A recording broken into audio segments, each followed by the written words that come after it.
তো আমরা এখন জাদুঘর যাব, সেই উদ্দেশ্যে 3 ভাই যাচ্ছি একসাথে। ভাই আপনার অনুভূতি কি?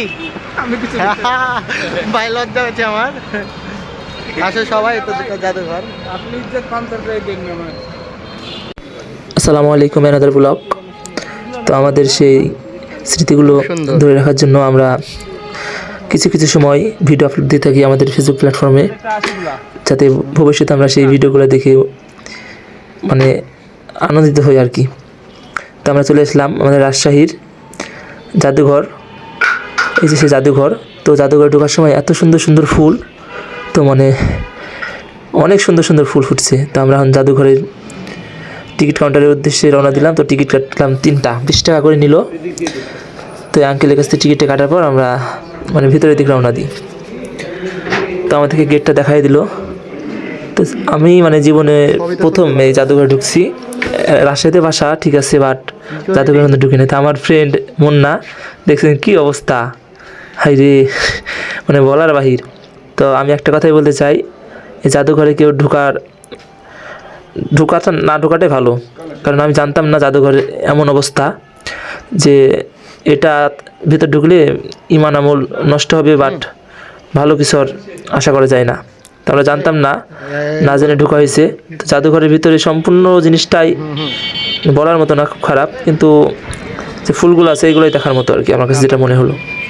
তো আমরা এর ভিতরে ঘোরাঘুরি করলাম না, যেহেতু ভালো জায়গা না। জাদুঘর দেখলেন কি অবস্থা। তো আমরা রওনা দিলাম টিবাদের উদ্দেশ্যে। কথা বলতে ভালো লাগছে না। তো এই যে রিস্কাওয়ালা মামা, তার কাছ থেকে আমরা ভাড়া মিটাইলাম 3 জনা। টিবার যেতে কত টাকা ভাড়া? তো আপনারা জানেন রাজশাহীতে ভাড়া খুবই অল্প টাকা। তো আমাদের কাছে 50 টাকার আবদার করলো যে টিবাদে নামাই দিবে, 50 টাকা নিবে।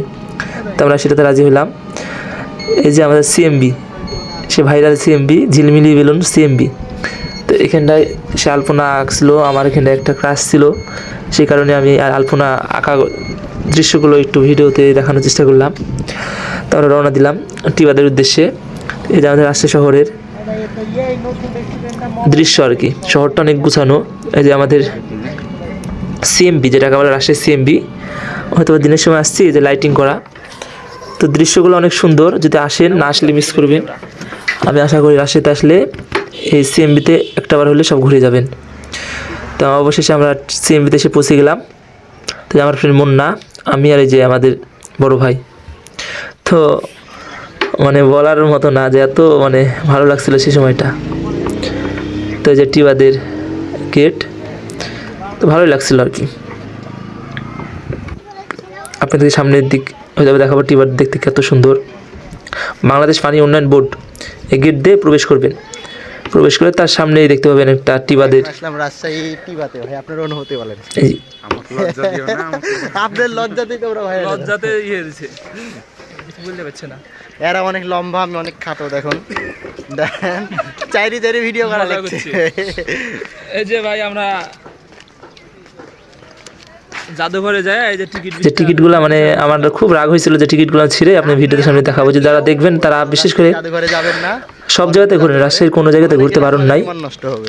বা কেউ কাউকে বারণও করবে না। আমি বারণ করবো, আপনারা বিশেষ করে রাজশাহী জাদুঘরের ভিতর কেউ ঢুকবেন না। আশা করি আমার কথা রাখবেন। যে টিবাদের আমরা যখন দুপুরবেলা আসছিলাম তখন সম্পূর্ণটা ফাঁকা ছিল, তো ভালো লাগছিল, সময়টা কাটাইলাম কোন জায়গায় নামবেন আপনারা? আর কোন কি। জায়গায় যাবেন? কোন জায়গায় যাবা? তখন ভালো। এই যে আমাদের বড় ভাই যে তাহিরুল মুন্না, তাহিরুল মুন্না একটা মানে মজার মানুষ আর কি। যারা ওনাকে চিনেন বা যদি কোনোদিন দেখা হয় কথা বলিয়েন, বুঝতে পারবেন যে কতটা মজার মানুষ। এই যে আমাদের টিবাদ, মানে রাজশাহী টিবাদ অনেক সুন্দর, পরিষ্কার পরিচ্ছন্ন একটা শহর। যদি কোথাও ঘুরতে আসেন তো টিবাদে অবশ্যই ঘুরতে আসবেন, তো মনটা ভালো হয়ে যাবে আর কি। কত সুন্দর দৃশ্য। যে ওই পারে চর আছে, আমরা ওই পারে যাওয়ার প্ল্যান করছি।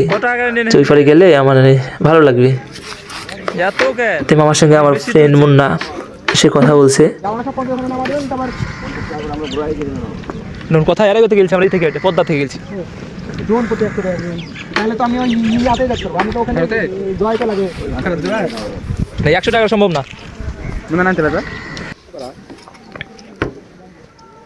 মানে আপনি আমাকে প্রমোট করলেন, মানে প্রচার করলেন মানুষের কাছে যে ইয়া করে দেন একটা, মানে একটা আপনি একটা প্র্যাঙ্কের মতন করে আমাকে মানুষের কাছে উল্লেখ করলেন। আমরা মামার সঙ্গে কথা বলার পর আমরা বুঝলাম যে কিছু খাওয়া দাওয়া করা দরকার, যেহেতু অনেক জার্নি করলাম, অনেক জায়গায় ঘোরাঘুরি করলাম, তো কিছু একটা মুখে দিয়ে আমরা ওই পাড়ের উদ্দেশ্যে রওনা দেবো। সেক্ষেত্রে খাবার যেহেতু আনতে একটু দেরি হয়েছে, সেক্ষেত্রে আমরা গল্প করছিলাম, এই তাহিরুল, মুন্না এবং বড় ভাই গল্প করছে, তো তারা খুব মজা করছে আর কি, মজা ফিল করছে। তো আমি বলবো যারা রাজশাহী শহরে ঘুরতে আসেন নাই, অন্তত একবার হলেও রাজশাহী শহরটা থেকে ঘুরতে আসবেন। দেখবেন বাংলাদেশের ভিতর যদি কোনো শহর থাকে সেটা হচ্ছে আমাদের রাজশাহী জেলা। এত সুন্দর পরিবেশ যে মানুষের ভালোবাসায় আপনাকে মানে যাইতে ইচ্ছা করবে না। এই তাদের গল্পটা একটু শুনেন। তারা জানে না যে আমি ভিডিও করছি, আসলে আমি লুক করে ভিডিও করছিলাম। অন্যরকম নাই, অন্যরকম তোমার আছে। কিভাবে দেখাও, প্রমাণ দেখাও। প্রমাণ আমি করতে পারবো না তো। কেমন? তোমার সাথে আজকে চলছে, আমি কিভাবে প্রমাণ করব? এই কেমন চলছে দেখি, বলেন আপনি। তোমার সাথে আপনি বলেন। তোমার সাথে আমি আজকে প্রথম চলছে, আজকে আসছি করতে। আমি আজকে মধ্যে কি প্রমাণ দেব? তোমার সাথে তো বললে না পারবো। রায়ন তো দেখেন আমার এত বড় বড় দেখাই দাও। ভালোবেসে খাইয়ে দিছে তাহিরুল, মুন্না। এরকম ভালো কে ভাই এগুলো? হ্যাঁ এই তো ভাইরা দেখছেন বন্ধুর প্রতি বন্ধুর কত টান। আসলে আমাকে খাইয়ে দেওয়ার মানুষ নাই, সেজন্য আমাকে খাইয়ে দিল না, তারাই খাইছে নিজে নিজে। তো এটাই ভালোবাসা ফ্রেন্ড। আমরা ওই পারের উদ্দেশ্যে রওনা দিব। সেক্ষেত্রে আমরা এই যে ট্রলার, এই ট্রলারের ভাড়া জন প্রতি 100 টাকা করে আমরা নিয়ে যাবো, আবার নিয়ে আসবি। যাওয়া আসা মিলে 50-50-100। তো আমরা যাওয়ার উদ্দেশ্যে এই নৌকাটাই পছন্দ করি। এবং এই যে আমার বড় ভাই নামতেছে, মানে ভয় করছে নামতে, যেহেতু উঁচা জায়গা থেকে